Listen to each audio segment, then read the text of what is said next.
Morning, good afternoon, good evening. Steve again. 20 day 23 on the challenge. As he says, it's just stopped raining and there's a strong westerly blowing, which is not much good if you've got a t-shirt on. Anyhow, continuing on gelatin. Gelatin is massively underrated. According to the nutrition textbooks in the 20s and 30s, they recommended that gelatin be mixed or included in infant formulas to help bring cow's milk closer to human milk. The explanation was that curd obtained from the coagulation of woman's milk was softer, more easily digestible than that from cow's milk. But when you add the gelatin, it sorts out the cow's milk, not only emulsifies the fat, but stabilises the casein, improves the digestibility and absorption of the fat, which would otherwise be carried down.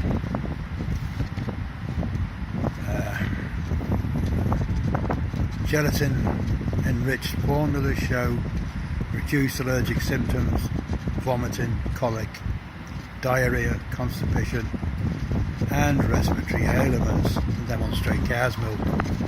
God, it's windy. Let's get a corner. That's bad.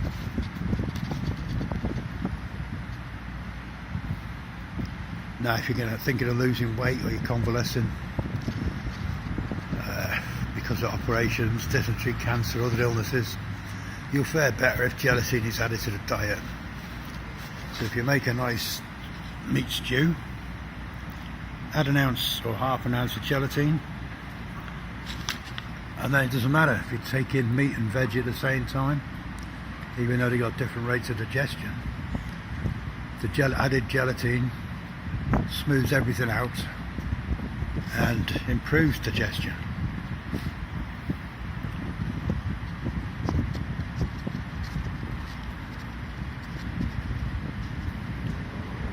So, gelatin's pretty good. And you got to remember, gelatin from animals, not from plants. Plant gelatin is totally different. It's a different form. It's a different form. It's all structured differently, and your body knows it.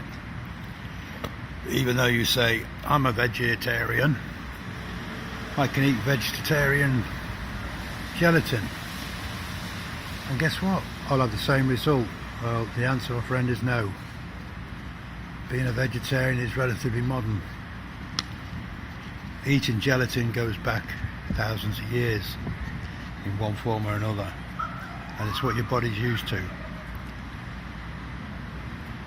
Don't forget, everything stems from the stomach, but the gelatin can soothe the GI tract. Gelatin lies the mucous membranes of the intestinal tract and guards against further injurious action.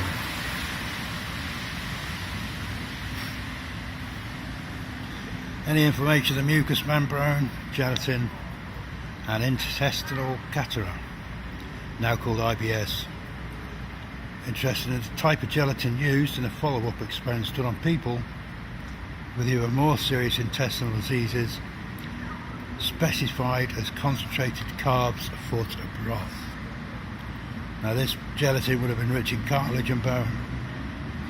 Don't forget, we're going back to 1905 now, and he knew more than the doctors know now. But in 1930 is when the pharmaceutical companies got the doctors to prescribe pills for everything that suffers you,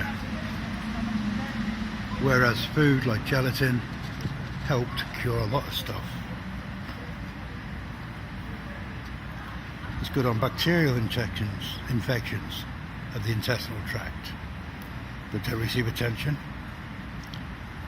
Dietic problems, it helps that. Anything to do with the stomach, gelatin's pretty good. Now you can take too much, which ain't clever. But you stick to half an ounce to an ounce in your meal. Mix it in with your dinner. cook your dinner, mix half an ounce in with it, you still get the benefits. Gelatin comes in all forms: broth, which is tastiest, and powder, which is pretty tasteless. Now it helps with the build-up of collagen, where it's broken down. You get atherosclerosis, arthritis, all those kinds of things. Improves with gelatin. Now you can have gelatin plus proline. Those two together seem to work quite well. That basically is gelatin. So think about it. Gelatin is a perfect addition. Again, don't get plant gelatin. Get the animal one. Calves foot broth. 1905. That sounds pretty cool. Now,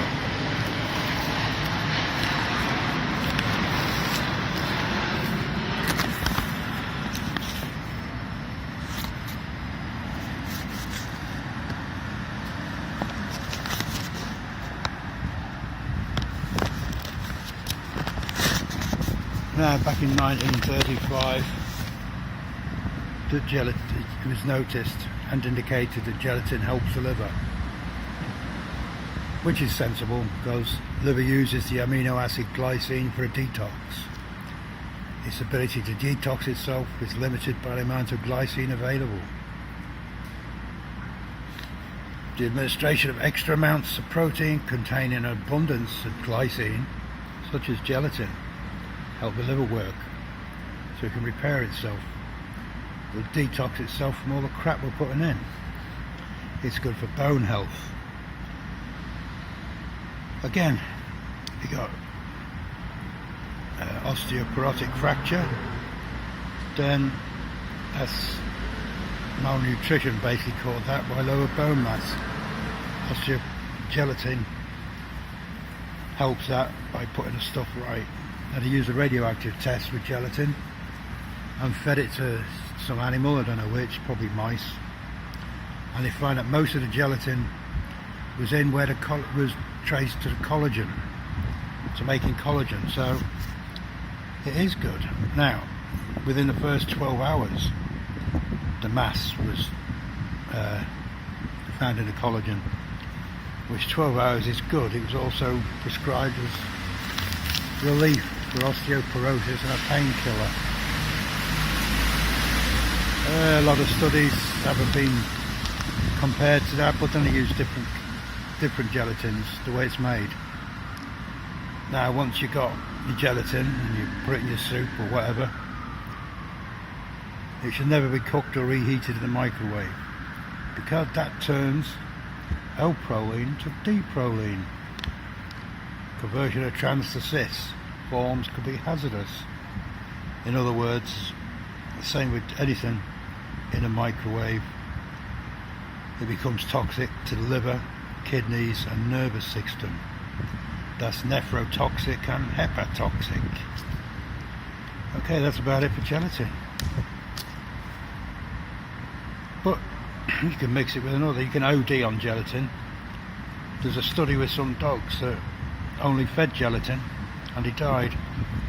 Well, they forget to mention that they stopped eating the food after a couple of days, so they starved to death rather than eat it. And that's it. Yesterday was wet and taken outside of the club in Gelatin.